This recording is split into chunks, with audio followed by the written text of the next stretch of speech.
Hello, students, and my dear friends. Myself, Ashraf Ipal from Brahmdar Saraswati Vidya Mandir, Bilaspur, PGT Biology. Today, we discuss about a lesson of 10th Standard Science. How do organisms reproduce? तो please इस video को देखने के लिए शुरू से अंत तक इस वीडियो को देखिए और हमारे चैनल को सब्सक्राइब करना ना भूलें। जल्दी से चैनल को सब्सक्राइब कर लीजिए और बेल आइकन को प्रेस कर दीजिए, जिससे सारे के सारी वीडियो, सारी अपडेट आपको मिलती रहें और हम जितनी भी वीडियोज़ हैं वो सब आप तक पहुंचाते रहें। इससे पिछले वीडियो में हमने चर्चा की थी हाउ डू ऑर्गेनिज्म रिप्रोड्यूस में अबाउट द रिप्रोडक्शन। तो reproduction is two types, asexual reproduction and sexual reproduction. पिछली वीडियो में हमने चर्चा किया था। And asexual reproduction, how many types of asexual reproduction, कितने प्रकार का एसेक्सुअल रिप्रोडक्शन होता है, वो सारे टाइप्स हमने देखे थे। फिजन के ऊपर डिस्कशन किया था लास्ट वीडियो में। Budding, spore formation, regeneration, fragmentation, vegetative propagation, इन सारे टॉपिक्स के ऊपर हमने डिटेल में स्टडी किया था। एंड वेजिटेटिव प्रोपेगेशन आल्सो, किस टाइप से वेजिटेटिव प्रोपेगेशन होता है, किस टाइप से रूट, स्टेम और लीफ से न्यू प्लांट का या न्यू इंडिविजुअल का जनन होता है और रिप्रोड्यूस करते हैं, ये जन्म देता है। ये सारे के सारे इस वीडियो में हम देखेंगे। वेजिटेटिव प्रोपेगेशन हमने पिछले वीडियो में देखा। इस वीडियो में हम चर्चा करेंगे आगे mail reproductive system, female reproductive system, what is the reproductive health क्या है, किस टाइप से हम अपने आप को हेल्थी कर सकते हैं, पॉपुलेशन कंट्रोल मेथड क्या है, किस प्रकार से अपनी आबादी को हम कंट्रोल कर सकते हैं, ये सारे के सारे इस वीडियो में हम देखेंगे। तो प्लीज़ जल्दी से चैनल को सब्सक्राइब कर लीजिए और घंटी वाला बटन जल्दी से दबा दीजिए, जिससे सारी वीडियो। चलिए स्टार्ट करते हैं आज का वीडियो। सबसे पहले firstly we discuss about the reproductive system. Male reproductive system के ऊपर हम आज बात करेंगे कि मेल रिप्रोडक्टिव सिस्टम क्या है। तो आप यहाँ पर देख रहे हैं ना, this is the diagram of male reproductive system. तो the male reproductive system has different parts. तो first is testis, scrotum, epididymis, seminal vesicles, prostate gland, penis, है ना। ये सारे के सारे जो पार्ट्स हैं हम देख रहे हैं, ये मेल रिप्रोडक्टिव सिस्टम का एक डायग्राम है। तो the human male reproductive system consist of the following organs, बहुत सारे ऑर्गन से मिलकर के वो बना होता है, जैसे टेस्टिस है, scrotum, epididymis, Vasa difference, seminal vesicles, prostate gland and penis. Human male reproductive system, you can see the well defined diagram structure, आप यहाँ पर उसका देख सकते हैं। इसमें हम बात करेंगे सबसे पहले टेस्टिस। जो टेस्टिस आपको दिख रहा है यहाँ पर टेस्टिस है, तो testis are the oval shape organs which lie outside the abdominal cavity of man. Testis जो होते हैं वो शरीर के बाहर लोकेटेड होते हैं और एक एब्डोमिनल कैविटी के अंदर बंद होते हैं। A man has two testis, एक व्यक्ति के अंदर दो टेस्टिस होते हैं। और testis are the primary reproductive organs in male. हमारे शरीर का मेल में जो टेस्टिस है वो मेल रिप्रोडक्टिव ऑर्गन्स होता है। The functions of testis, testis का एक बहुत ही फंक्शन, एक वर्क होता है, is to make the male sex cells, male gametes. एक तो हमारी जो मेल सेक्स सेल्स होती हैं, जो मेल के अंदर जो गैमिट्स होते हैं जिनको स्पर्म कहते हैं, वो स्पर्म को फॉर्मेशन टेस्टिस के अंदर होता है। And also to make the male sex hormones called testosterone. और हम मेल की बॉडी में जो सेकेंडरी सेक्सुअल कैरेक्टर्स के लिए रेस्पॉन्सिबल होता है वो टेस्टोस्टेरोन हार्मोन्स रेस्पॉन्सिबल होता है। ये भी यहीं पर हमारा टेस्टिस के अंदर बनता है। और जो सेक्स गैमिट्स जिनको हम स्पर्म बोलते हैं, फ्रॉम पॉवर्टी, जो हमारे शरीर में जब यौवन अवस्था आरंभ होती है उस टाइम जब बनते हैं तो थ्रू आउट हिज लाइफ हमारे शरीर में बनते रहते हैं। तो मेन जो हमारा टेस्टिस है वो मेन प्राइमरी रिप्रोडक्टिव ऑर्गन्स है। और टेस्टिस जो होता है शरीर के अंदर एक pouch like structure, muscular pouch like structure के अंदर वो क्लोज होता है, बंद होता है, जिसको हम स्क्रोटम कहते हैं। आप देख रहे हैं यहाँ पर scrotum outside the abdominal cavity. Scrotum का एक मेन फंक्शंस होता है, क्योंकि स्क्रोटम जो उसका टेम्परेचर होता है, टेम्परेचर को मेंटेन रखने का काम करता है कि इतने टेम्परेचर पर ये जो स्पर्म है, स्पर्म का फॉर्मेशन होगा। और उससे ज़्यादा अगर यदि टेम्परेचर होता है तो स्पर्म का फॉर्मेशन नहीं हो पाता है। 25 डिग्री सेल्सियस टेम्परेचर, यानी वो मेंटेन रखने का काम करता है स्क्रोटम। तो जो पाउच लाइक स्ट्रक्चर होता है, इसीलिए स्क्रोटम जो होता है हमारे स्पर्म के फॉर्मेशन के लिए उसके टेम्परेचर को मेंटेन करने के लिए ज़रूरी होता है, because sperm formation requires a lower temperature. Sperm का जो टेम्परेचर फॉर्मेशन के लिए require the lower temperature than the normal body temperature being outside the abdominal cavity. The temperature of scrotum is about 3 degree Celsius. जैसे हमारी body का जो normally temperature होता है उस टेम्परेचर पर स्पर्म का फॉर्मेशन नहीं हो पाएगा। स्क्रोटम 3 डिग्री सेल्सियस टेम्परेचर को मेंटेन करता है, तो lower than the temperature in side the body. In this way the testis provide an optimal temperature. तो जो स्क्रोटम है वो एक ऑप्टिमल टेम्परेचर हमारे स्पर्म को देता है, जिससे उनका फॉर्मेशन होता है। The male sex cells sperm are produce. जो मेल सेक्स सेल्स हैं स्पर्म है वो प्रोड्यूस होता है सेमनीफेरस ट्यूबल्स में and matured in the epididymis. और उसके बाद में वो एपिडिडाइमिस में जा करके वो मैच्योर वहाँ पर हो जाता है। और मैच्योर होने के बाद जैसे ही वो मैच्योर हो जाता है तो फर्टिलाइजेशन के लिए वो बिल्कुल रेडी हो जाता है। और फर्टिलाइजेशन के लिए और जब जैसे ही आउटसाइड द बॉडी जाता है तो फर्टिलाइजेशन के लिए वो रेडी।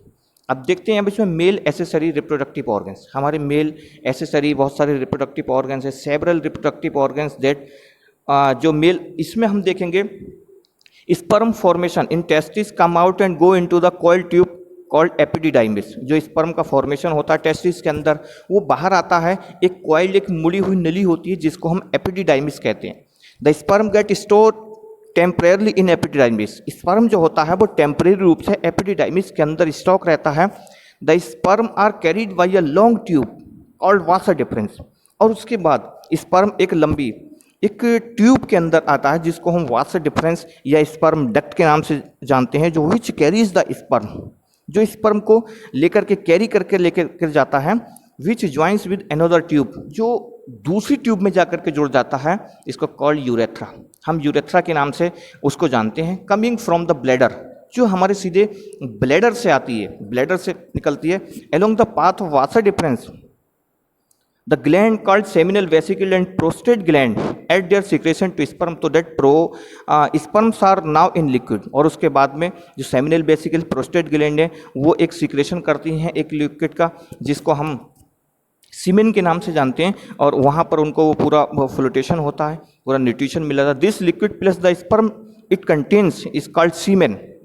उस लिक्विड को हम सीमेन के नाम से जानते हैं। The secretion of seminal vesicles and prostate gland provide nutrition to the sperm and also make their further transport easier. जिससे उस सीमेन के जरिए एक तो उनको न्यूट्रिशन प्रोवाइड हो जाता है और दूसरा वो ट्रांसपोर्ट में बहुत ज़्यादा इजी हो जाता है। वो ट्रांसपोर्ट उनका बहुत जल्दी से हो जाता है, ट्रांसपोर्ट में कोई उनको प्रॉब्लम नहीं होती है और वो आसानी से शरीर से बाहर चले जाते हैं। Urethra forms a common passage. और उसके बाद वो जो हैं यूरेथ्रा में पहुंच जाते हैं और यूरेथ्रा के बाद में वो फीमेल बॉडी के अंदर इंजेक्ट हो जाते हैं। दूसरा, अब हम डिस्कस करते हैं female reproductive organs. Here is the structure of female reproductive organs. Female reproductive organs system में हम देखेंगे उसके स्ट्रक्चर में वेजाइना है, नीचे से देखते हैं सर्विक्स है, यूट्रस जिसको अनदर नाम में हम बॉम्ब के नाम से भी जानते हैं, ओवरी है, ओविडक्ट है, ठीक है। ये सारे के सारे फीमेल रिप्रोडक्टिव सिस्टम है। तो सबसे पहले firstly we discuss about the ovaries. Ovaries की हम बात करते हैं। Ovaries are the oval shape. Ovary एक ओवल शेप होती है, अंडाकार की होती है, which are inside the abdominal cavity. देखिए दोनों में डिफरेंस क्या है। Testis are located outside the body but ovaries located inside the body. Ovary जो होती है वो फीमेल बॉडी के इनसाइड कैविटी में होती है और मेल बॉडी में जो टेस्टिस होता है वो आउटसाइड द बॉडी होता है। ओवरीज एब्डोमिनल इंटरनल कैविटी में होती है, एब्डोमिनल कैविटी में वो में नियर द किडनीज, बिल्कुल जहाँ हमारी दोनों किडनी लोकेटेड होती है वहाँ पर दोनों ओवरी हमारी यहाँ पर आप इस फिगर में देख सकते हैं। A women has 2 ovary. एक महिला के अंदर एक फीमेल बॉडी में 2 ओवरीज होती हैं। तो ovaries are the primary reproductive organs in the women. Female के अंदर जो ओवरीज हैं वो प्राइमरी रिप्रोडक्टिव ऑर्गन्स होते हैं, वैसे ही मेल के अंदर प्राइमरी रिप्रोडक्टिव ऑर्गन्स टेस्टिस था। The functions of ovary is to make mature female sex cells. जो गैमीट्स होते हैं ओवा और एग्स, जो ओवा और एग्स होते हैं वो फीमेल बॉडी में वो ओवरीज के अंदर बनते हैं and also to make the female sex hormones. Ovary का एक और फंक्शन होता है कि ओवरी एक हार्मोन्स का फॉर्मेशन करती है और जिस हार्मोन्स का नाम होता है एस्ट्रोजन एंड प्रोजेस्टेरोन। ये 2 प्रकार के हार्मोन्स होते हैं जो फीमेल बॉडी में मेंसेस के लिए और सेकेंडरी सेक्सुअल कैरेक्टर्स के लिए रेस्पॉन्सिबल होते हैं। Each ovary is composed of several thousand follicle हर एक ओवरी के अंदर हजारों प्रकार की फॉलिकल्स ट्यूब होती हैं, जिसको विच आर काइंड ऑफ, ये सारी की सारी जो हैं तो ओवरी हुआ। ओवरी के बाद में हम देखेंगे उसका यूट्रस है। Just above the ovaries are called oviduct, इसकी ओविडक्ट होती हैं। ओवरीज के ठीक ऊपर ओविडक्ट होता है, जिसको हम अनदर नाम of oviduct is fallopian tube, fallopian tube के नाम से हम उसको जानते हैं, फैलोपियन ट्यूब होता है। The oviduct are not directly connected to ovaries but have funnel shape, ये जो होती हैं फनल शेप होती हैं। और इसी में जो स्पर्म, वो जो ओवम होते हैं, एग होते हैं, वो यहाँ पर स्टॉक होते हैं। And ovary goes into the oviduct through the funnel shape opening, और फिर उसके बाद में fertilization. The two oviducts connect a bag like organs called uterus, जो दो ओवरी होती हैं वो यूट्रस से जाकर के कनेक्ट हो जाती हैं, जो यूट्रस का दूसरा नाम बॉम्ब भी होता है। The either other ends and growth and development of fertilized ovum into the baby takes place in the uterus।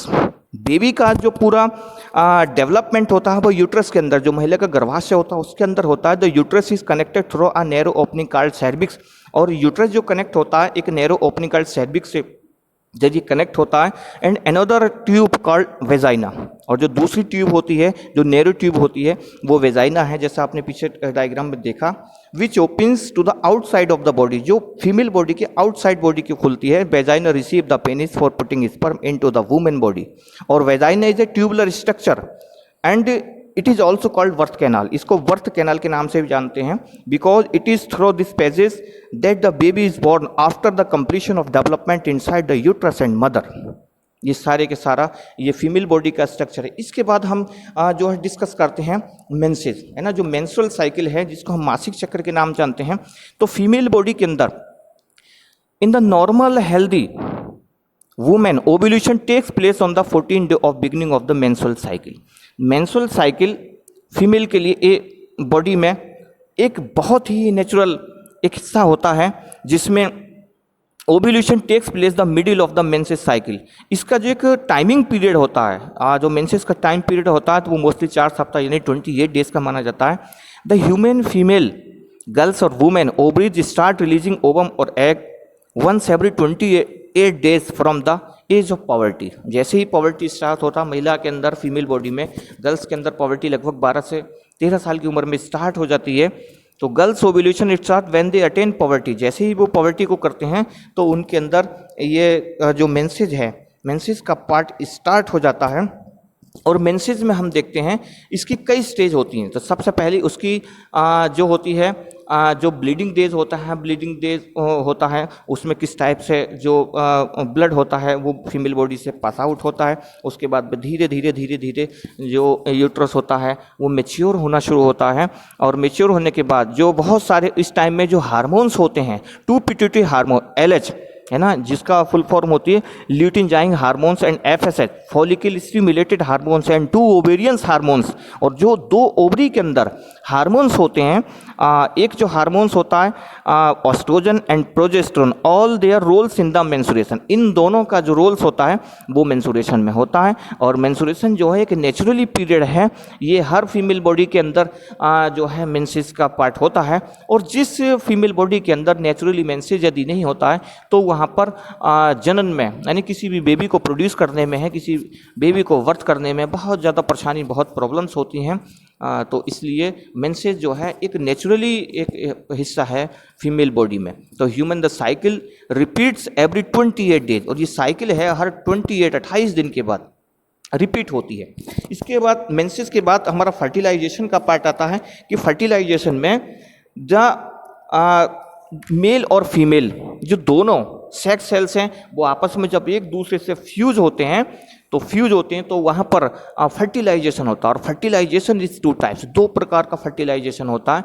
एक इंटरनल फर्टिलाइजेशन होता है, दूसरा एक्सटर्नल फर्टिलाइजेशन होता है। Internal fertilization is that process which fertilization takes place inside the human body. जिसमें fertilization human body के अंदर होता है वो इंटरनल फर्टिलाइजेशन होता है। And the fertilization with outside the body, जो शरीर के बाहर होता है वो एक्सटर्नल फर्टिलाइजेशन माना जाता है। जैसे फ्रॉग के अंदर एक्सटर्नल फर्टिलाइजेशन होता है, क्योंकि जो फ्रॉग होता है वो वाटर के अंदर अपने एग को रिलीज करता है, तो वहाँ पर। और हमारे यहाँ पर यदि हम ह्यूमन में देखें तो हमारे अंदर इंटरनल फर्टिलाइजेशन होता है। तो फर्टिलाइजेशन के बाद अब इसमें हम देखते हैं बहुत सारा एक टॉपिक आता है, इसमें हम देखते हैं रिप्रोडक्टिव हेल्थ। रिप्रोडक्टिव हेल्थ में आता है हमारा, इट मीन्स कि total well being of all aspect in case of physical, mental, social, emotional, सारे प्रकार से यदि हम स्वस्थ होते हैं तो हमारे के फिजिकल जो रिप्रोडक्टिव हेल्थ का है वो स्टेप एक क्लियर माना जाता है। तो रिप्रोडक्टिव हेल्थ के लिए क्या है कि एक सबसे अब मेन टॉपिक आता है कि जब रिप्रोडक्शन हुआ तो रिप्रोडक्शन होने के बाद न्यू बेबी का बॉर्न होगा और इस प्रकार से हमारी पॉपुलेशन बढ़ती चली जाएगी। उस पॉपुलेशन धीरे धीरे जब वो पॉपुलेशन बढ़ती चली जाएगी तो there are the more problems create. जब आबादी ज़्यादा बढ़ती चली जाएगी तो बहुत ज़्यादा प्रॉब्लम्स क्रिएट होंगी। तो जब ज़्यादा बड़ा परिवार होगा तो उसके बहुत ज़्यादा समस्याएं सामने आती हैं। तो यहाँ पर ये कोइटस है, इंटरप्ट्स है, रिदमिक मेटअप है, कंडोम्स है, यहाँ पर देख रहे हैं ये हमारे बर्थ कंट्रोल के मेथड है कि किस प्रकार से बर्थ को कंट्रोल किया जाए, यानी जन्म दर को रोका जाए। तो जो कोइटस इंटरप्ट्स है वेरी अनरेबल कॉन्ट्रासेप्टिव मेथड है when the coitus is stop. इसमें कोइटस को जो है स्टॉप किया जाता है before the ejaculation inside the female body. Female body के अंदर जैसे ही कोइटस के ड्यूरिंग वहाँ पर इजेकुलेशन करने से रोका जाता है, ये हमारा कोइटस उसमें आता है। कंट्रासेप्टिव में बहुत सारी जो आती हैं डिवाइसेस आती हैं जिसमें contraceptives are devices that prevent the unwanted pregnancy. Contraceptive के अंदर बहुत सारी डिवाइसेस आती हैं जो अनवांटेड प्रेगनेंसी को स्टॉप करती हैं, जिसमें और ये प्रेगनेंसी और उसके साथ साथ बहुत सारी आज हम देखते हैं टुडे मैन अफेक्टेड द बहुत सारी डिसीज से हम अफेक्टेड होते हैं, जिसमें एक डिसीज होती है SCD. The full form of SCD is sexually transmitted disease, यौन संक्रमित रोग। यौन जनित बीमारियां ऐसी होती हैं जो एक पर्सन से दूसरे पर्सन के अंदर फैलती हैं। तो contraceptive can be various types such as mechanical barrier, इसमें बहुत सारे मैकेनिकल बैरियर भी हैं हमारे, ठीक है।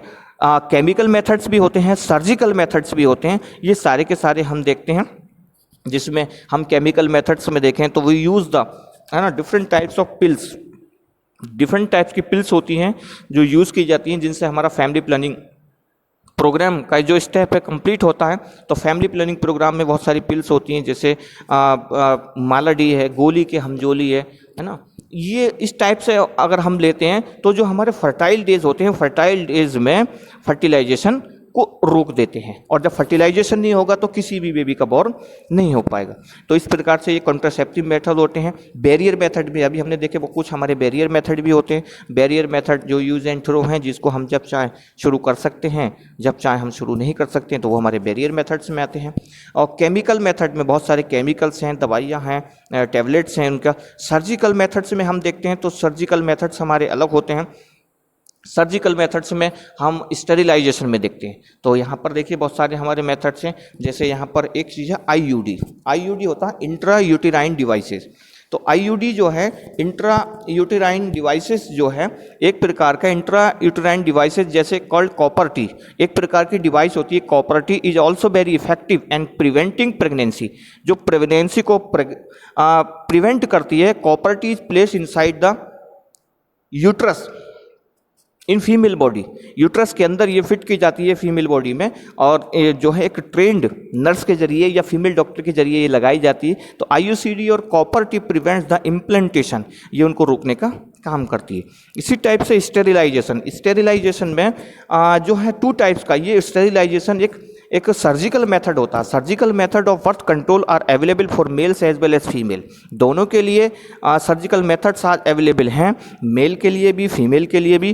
तो यहाँ पर सर्जिकल मेथड्स में टू टाइप्स का हमारा सर्जिकल मेथड्स हैं, एक ट्यूबेक्टोमी होता है और वेसेक्टोमी होता है। The surgical procedure carried out the males in called vasectomy. जो मेल के अंदर किया जाता है वो वेसेक्टोमी होता है, जिसमें मेल की जो वासा डिफरेंस होती है उसको कट करके उसको टाइट करके बांध दिया जाता है, जिससे इस पर मेल बॉडी से बाहर नहीं जाते हैं। और फीमेल के अंदर जो होता है वो ट्यूबेक्टोमी।